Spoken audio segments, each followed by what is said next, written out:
গোমতী জেলার জেলা পরিষদের কনফারেন্স হলে ফিশারি ডিপার্টমেন্ট, এআরডিডি এবং এসসি ওয়েলফেয়ার ডিপার্টমেন্টের রিভিউ মিটিং অনুষ্ঠিত হচ্ছে। এই রিভিউ মিটিংয়ের মূল উদ্দেশ্য হচ্ছে 2024 এবং 25 অর্থ বছরে এই 3 দপ্তরের যে বাজেট আমরা রেখেছিলাম বা যে সমস্ত স্কিম এবং প্রজেক্ট হাতে নিয়েছিলাম সেটার কতটা বাস্তবায়িত হয়েছে, আমাদের গ্রাসরুট লেভেলে কতটা ইমপ্লিমেন্টেশন হয়েছে, এই সমস্ত বিষয়ের উপর আমরা দিনভর চর্চা করব। আমাদের আজকের এই রিভিউ মিটিংয়ে আমাদের এই জেলার যারা মাননীয় বিধায়ক রয়েছেন ওনারা আছেন, জেলা পরিষদের সভাধিপতি, সহকারী সভাধিপতি, পঞ্চায়েত সমিতির চেয়ারম্যান, ভাইস চেয়ারম্যান থেকে শুরু করে উচ্চপদস্থ আধিকারিক সবাই রয়েছেন। আমাদের আজকের এই মিটিংয়ে আমরা তাদের কাছ থেকে পরামর্শও চাইব আমাদের এই দপ্তরকে কাজে লাগিয়ে এই জেলার মানুষকে কিভাবে আরও বেশি সহযোগিতা পৌঁছে দেওয়া যায়,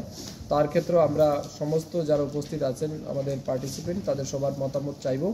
এবং একটা গঠনমূলক আলোচনার মাধ্যমে আমরা